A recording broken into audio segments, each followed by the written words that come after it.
ښاغلي اسفندیار خان لا د پښتو په دې ټپه باندې مایک ته د راتلو بلنه ورکوم چې پټکې د کوک په تندي کې ده، پټکې د کوک په تندي کې ده، پردی وطن ده چې ډاډه در باندې یم. ښاغلي اسفندیار خان له بلنه ورکوم چې راشي خپله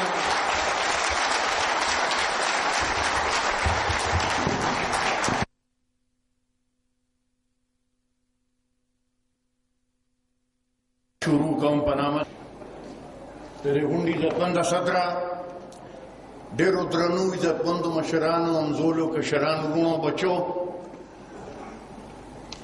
دغلته ناست وم. وزیر اعلی صاحب تقریر کو، دا به تاسو ته هم ناشنا ښکاري چې نن په ژوند کې دا ړومبې ځل چې هغه زما په مخ کې تقریر وکړو او ما د هغه تقریر واورېد. ما لا تر ننه پورې د هغه تقریر نه و اورېدلی. نو زما خیال دا شکریه به زه ستاسو ادا کوم چې ستاسو د برکت تمام د هغه تقریر نن واورېد. خو چې تقریر مې اورېده نو ذهن مې لاړ. په 1950 کې د بوټو صاحب په حکومت کې چې کله په پاټۍ باندې پابندي ولګېده او مشران ونیولي شو، حیدرآباد ته لاړل او په ما باندې، تاسو مشرانو ته به یاد وي، د حیات شیرپا د قتل کیس په ما باندې جوړ شو. هغې کې موږ یې ونیولو. زه د ابټاباد جیل کې وم او د کالو خان زمونږ یو شاه محمد اجي صاحب خدای دې وبخښي اوس مړ شو، هغه زمونږ سپرډنټ و. دې مور سره زما ملاقات ته راغلو. زما خیال دی به داسې د څلورنیمو کالو په مشکل ده، څلورنیمو کالو. نو داسې هغې اجي صاحب ته کتل، هغې سپرډنټ ته ورته ویل چې کاکا، هغه ورته ویل دا زما ماما هم په څه کې جیل ته راوستی دی. نو هغه ورته ویل دوی روان تقریرونه کوي.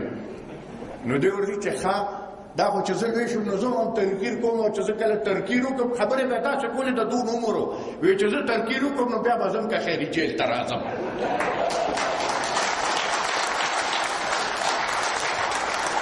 شاه محمد اجي صاحب ورته داسې کتل او بچې وی چې هغه یو نیکه دې راته وویل شاه محمد دله په دې کرسۍ ناست و. وی چې دا آخر نیکه دې دا بل راته وم دا شاه محمد دله په دې کرسۍ ناست. وی چې ولی خان راته وم دا دله ناست. وی چې دا محمد راته وم دا دله ناست. وی دا زه به ستا پورې ناست یم چې ته به هم لا راځې او زه به هغې ورځې تمه کوم.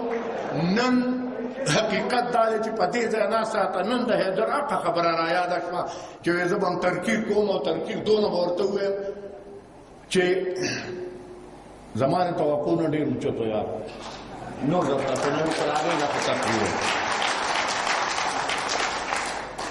نن حقیقت کې دلته د اخرني مقرر ته خو دغه مسلې دغه ځای کې ناست یو نقطه د چا نه پاتې شي تا ځان نه راټینګه کړي ته زه به ده ووایم چې هغه بل راشي حقیقت ووایي.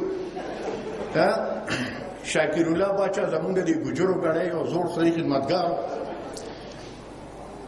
باچا خان بابا سره په دوره ته اوس په هغې دوره کې د غني خان هم روان شوي په دوره.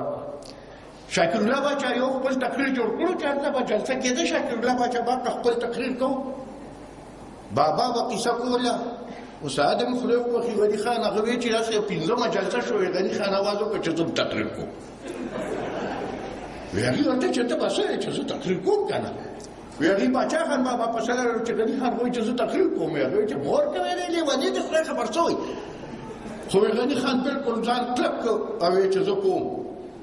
او وایي چې پاسېده نو د کلمې نه چې د شاکر الله باچا تقریر راونی او ټیکې په ټیکې وی شاکر الله باچا به ما ته مخ راوړو چې اقې هغې یې ووایي. بیا به یې مخ راوړو چې اقې هغې یې ووایي. خو د شاکر